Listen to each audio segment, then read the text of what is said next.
Hi, I'm Joyce Krieger, and this is ArtLink, conversations with artists, designers, art consultants, art professionals, art lovers, and art collectors. My guest today is Debra Petke, the new director of the Danforth Museum in Framingham. And we are extremely excited to have her here today. Welcome, Debra. Thank you, Joyce. I'm so happy to be here. And we are very happy to have you.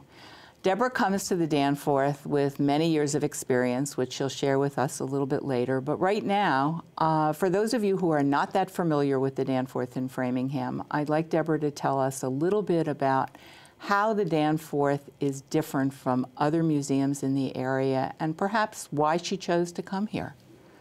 Well, they're actually the same answer. Good. The reason, well, the Danforth itself is very unique in that when it was founded as an institution, it was founded to be half museum and half art school.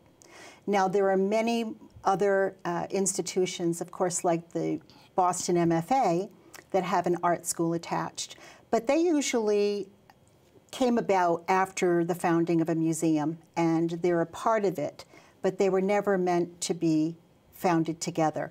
So it was a very unique community vision that led to the founding of the institution. And so it's a unique hybrid of what an institution should be. And you have the unusual situation of a place of art being made in the same place where there are centuries of American art, and being able to have exhibitions in a place where art is being made. And that was what really drew me to Danforth art. Well, I know when you and I talked briefly, one of the things that you were excited about is the possibility of a youngster coming into the museum, yes, taking classes. Why don't you go with that? Because I love the way that you brought that. Well, what I see the mission of the institution as being is nurturing professional artists and actually nurturing artists from the time that they first put a brush in their hand or a sculpting tool or a pencil to draw. That I would love for their first experience with that to be at Danforth Art, and then to nurture that career right through their showing in galleries and other museums, and to come and teach at Danforth Art, or to continue to take professional artist development courses, which we offer. And at the same time, to be showcasing not only the extraordinary range of contemporary artists we have in the area, but also to honor the history of all American artists. So it sounds like that's a little bit of your mission coming here. Absolutely. I want to hear a little bit more about your background, which is so unique, and how lucky we were to snare you to come and run Danforth Art, because your background is so perfect for us. Well, I think that's because I'm also a little bit of a hybrid. I'm an unusual combination. I am trained as an art historian, and my degrees are in American art, so that was a perfect fit, for one thing. And most of my professional career has been in museums, and it has encompassed everything from running museum education departments to curating, to being a deputy director and overseeing all operations, to being an executive director. And also through that process, I have been part of the transition of museums going into new buildings, which we'll talk about in a moment. Absolutely. And in the last 5 years, I have been president of a small art college in Connecticut. And so I have been on the other side, where I have worked with artists and seen the nurturing of young artists through the school. And that idea of art school and museum was just so appealing to me. And I thought, what a wonderful marriage, because that really reflects what my career has been. I love the answer to that, but there's a beautiful segue there, because we have a new building. And we do. I understand from all of those people who are on the inside that Debra is an amazing person when it comes to generating new memberships, new corporate development. So tell us a little about how you're going to go about that, because we need to get into that new building. Well, the pressure's on now that you've said that, right. So I have to make it happen. For the viewers who don't know, the museum acquired a new building, the Maynard Building, which is on the town green in Framingham. It's a spectacular site framed by the History Center, and it's just a wonderful place. And that was all arranged by my predecessor, Catherine French. And so when I came here, there was a building, and there had been some plans, but Catherine retired, and so they decided to stop everything for a bit to see what the new director would want to do. And so I want to be very thoughtful and careful about the planning of moving into that building, but at the same time, I want to move things ahead as soon as possible. And so we are in a strategic planning process right now. We're starting to look at the possibility of different architects and what that can be. And we're just about to enter into internal discussions about how we're going to use the space. So I'll be mediating those discussions about the use of space, because we do have an art school and a museum to consider. And so how we're going to use those 2 floors is yet to be seen. So to make all this happen, in addition to the strategic planning, we obviously need to raise more money. Yes. And is that something that you are going to take on, or is that something the community itself is going to take on? Well, I'm hoping it's a mix. I mean, with the kind of huge project that we're facing, my board of trustees will be very involved, and some supporters of the institution. Some staff will also be involved. But it's primarily my charge to raise that money, to renovate the building and move us in. So exactly what that amount is, I don't know yet, but it's going to be a fairly hefty price tag. But money well invested. We don't own the building we're in now. The town owns it. Right. So we need to find another place to go. And I just think it'll be something that is a wonderful advantage for the community at large. And it also allows us to take even better advantage of our relationship with Framingham State University. We're practically on their campus. Oh, right. We're much closer, of course. Very much so. And we already work with them in so many ways, but there are so many more ways that we can work with them. I know for a long time we were affiliated with the Framingham College, but what new kinds of things do you anticipate happening? Well, for example, with our being so close to the campus, and they're having an art program and an art history program, and really any kind of program is applicable, I really see the Danforth as being a kind of laboratory for FSU. And I know that they're very enthusiastic about working with us, but we would love to have their students come and have, have internships that are more hands-on than you normally get in a large institution. That's the beauty of working with a small institution. And it can be everything from museum management to business, because it is a business, to teaching children, to curatorial and museum education.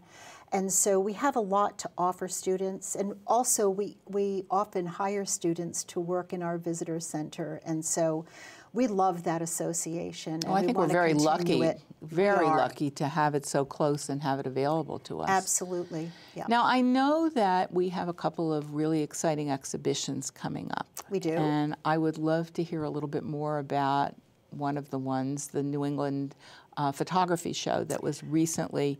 Yes. I don't know if they've judged it yet, but I know lots of photographers have been telling me. It's just about to be judged. And this is a biannual exhibition that's juried.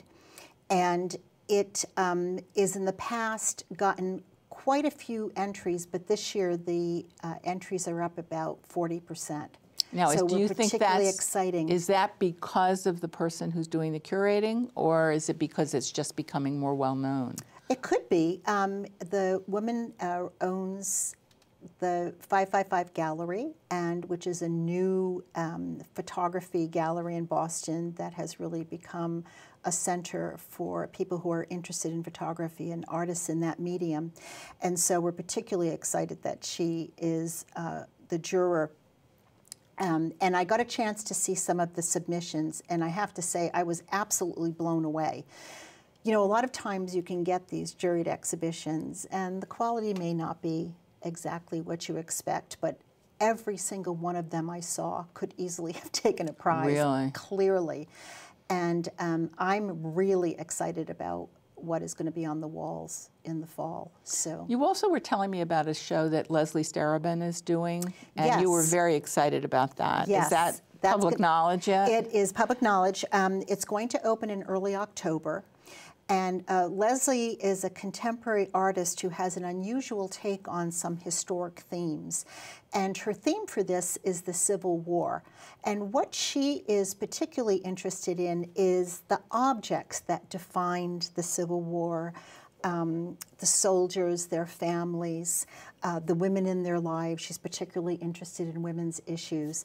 And she uses the medium of photography especially to get that across. And I think people will be very surprised when they see this exhibition. It's going to be a little jewel box of a show. Sounds fabulous. I'm excited about it. Yeah, it very sounds much very so. exciting, because I know the girl who does a lot of, the woman, I should say, who does a lot of the curating at the museum is very interested in photography. Yes, our curator, Jessica Rossio, has her PhD in art history, specializing in photography. So Perfect. She's particularly adept at putting these kinds of shows together. So I'm really excited about that. Now, when we get into the new space, hopefully we'll begin to exhibit some of our existing collection. Well, you're going to actually see that start to happen at the end of this year. Oh, wow. Even though going into the main art building is a few years off, you're going to start to see some really distinct visual changes, I think.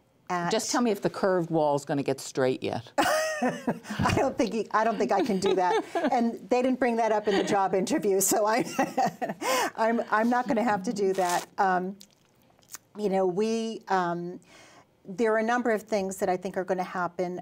I think the exhibitions are going to change up a bit. I do want to take this opportunity to make clear that our commitment to contemporary artists and local artists remains strong. I think the artists out there will be thrilled to hear that. I'm here to tell you that this is what's happening.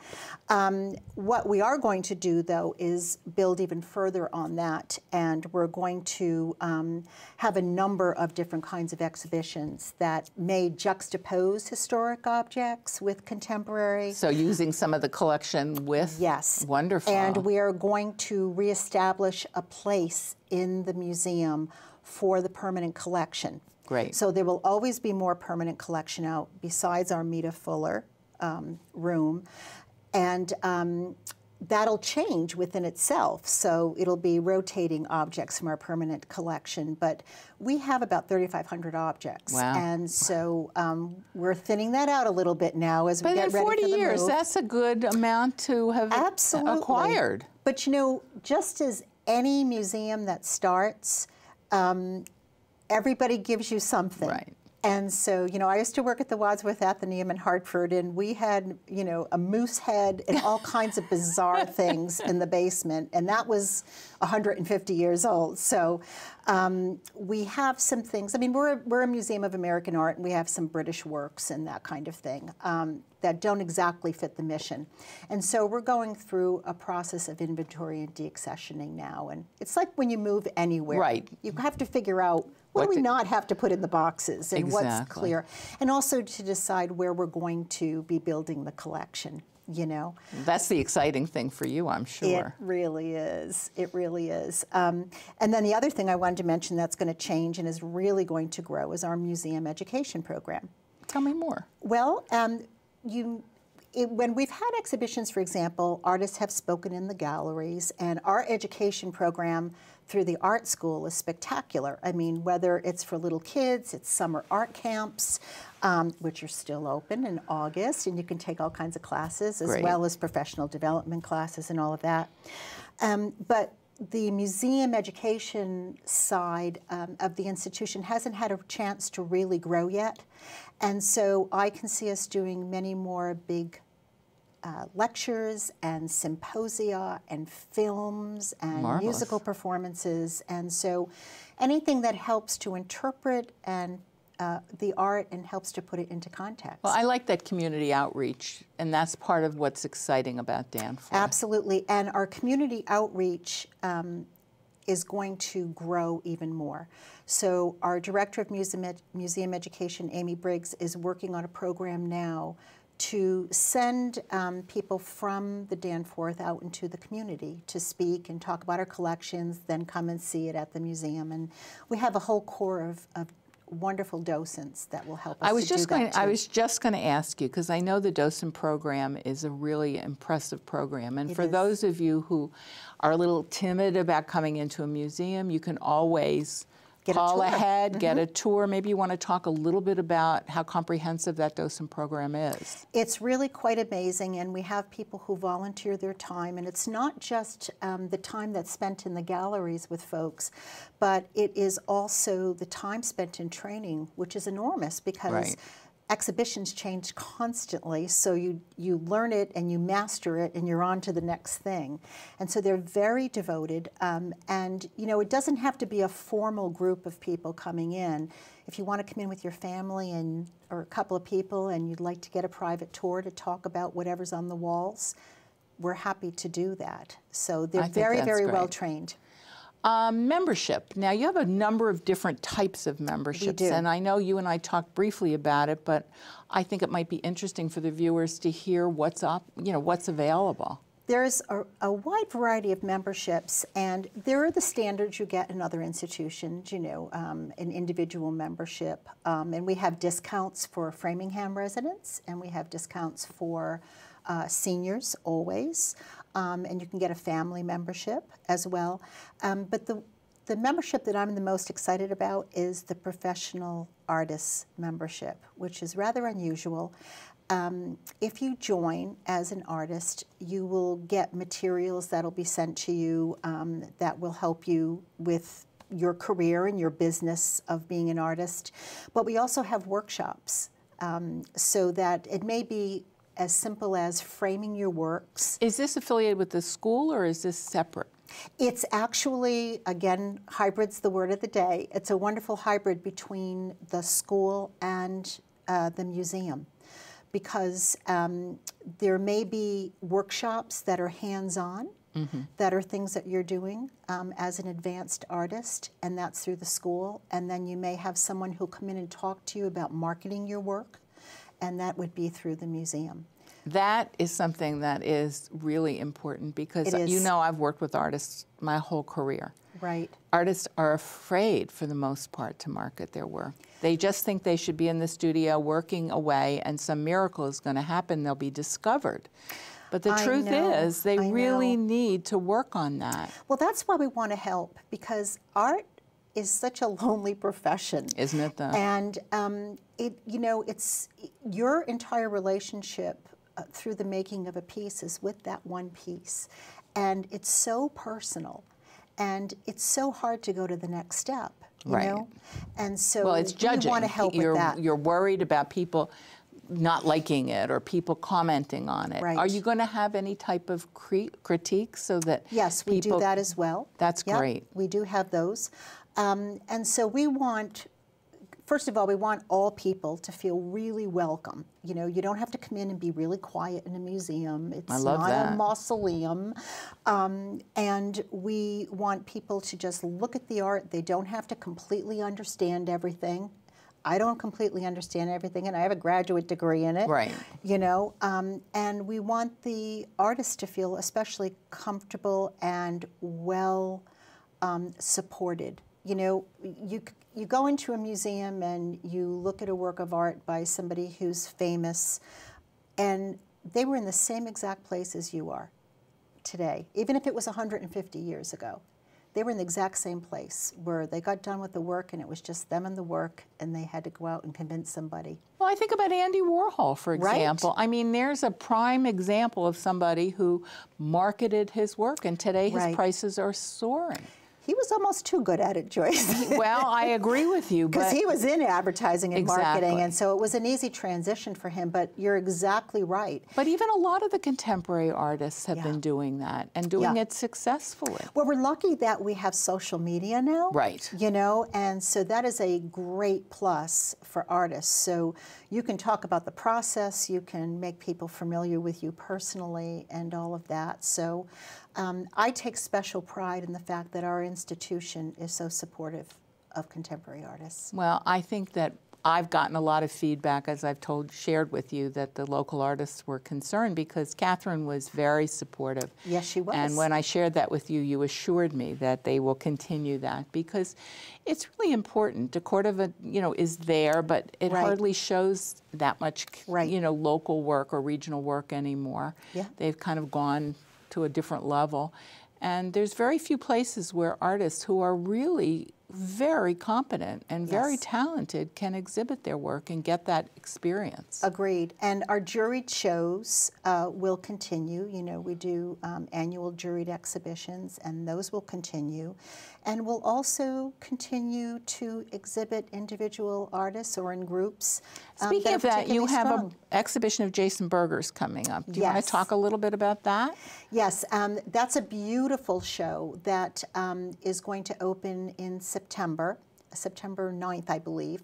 And he has, Jason Berger unfortunately is no longer with us, but he traveled quite a bit through New England and other countrysides. And this is a show of landscape, and it's extremely colorful and beautiful. So, in addition to having a wonderful resident meeting, it also is eye candy. I mean, it's really a lovely show to look at, and that's opening very soon. What's currently open at the museum?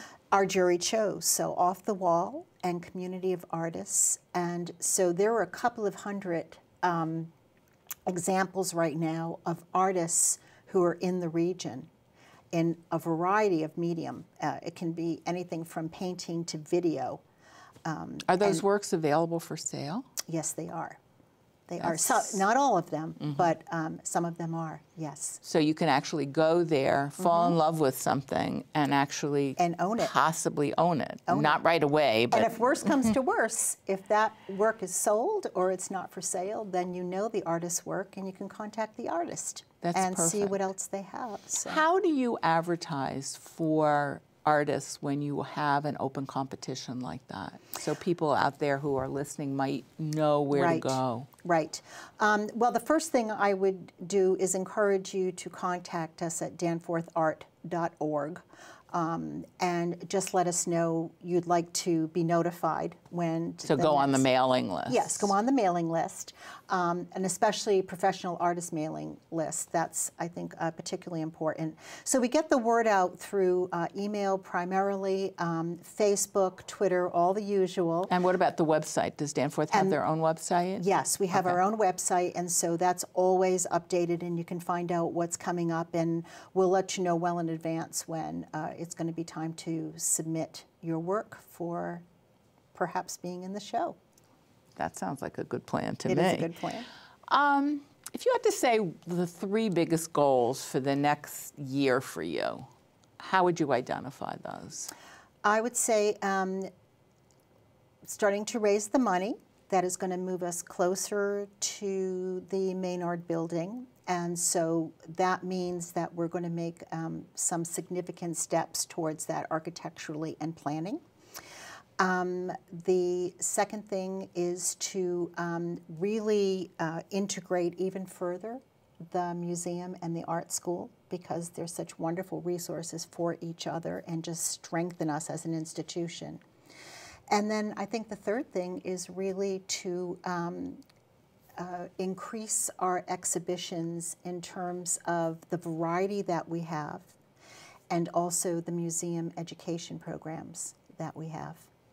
Upcoming museum shows for September, October. Is there anything there that we haven't discussed that you want to share with the viewers? No, I think we've covered everything happily, except to say that, that we will start to see the permanent collection coming in, and we'll have a new show. I'll just tease you with the title. It's Interiors, and it's going to be spectacular, and that's going to open in December, but there's more to come on that, and it's going to be a different look than you've ever seen at Danforth Art before. I'm excited. Yeah. That was a good teaser for me. Well, now the curator's going to feel a lot of pressure to get it done. Exactly. Is there anything else about your background now that you've been here for a whole month that has contributed to your feeling comfortable here? Well, I think, working with the community, I've worked a lot in my museum administration positions and being the president of an art college with local government and state government. And so is that something that's going to be required of you to get this building up and running? Absolutely. And I'm happy to say that our officials are all incredibly supportive of the plans that we have for the future, so I'm very happy about that. But this just feels like such a good fit for me, We are so blessed. I feel like the one that's blessed. We are about to celebrate, and I say we because I feel very instrumental in the Danforth because I was you were a founder. I was one of the beginning people there, right. And we're having our 40th celebration, which is shocking to me. This is our 40th year. I can't believe where the time has gone. I came in at the last minute, but we're celebrating. I'm happy to hear that, and you can be looking forward to things that will be happening with regard to the 40th celebration. Debra, will you help me answer this one last question? Art is? Art is whatever appeals to you as an aesthetic and just stirs you for a reason that you can't quite really define. That's a wonderful answer. I just thought that out. I love it. It was great. I can't thank you enough. Oh, thank you, Joyce. This was great. wonderful. I'm excited to have you on board. I can't wait to see what's going to happen, and thank you for everything. Thank you. Bye-bye now. I appreciate it.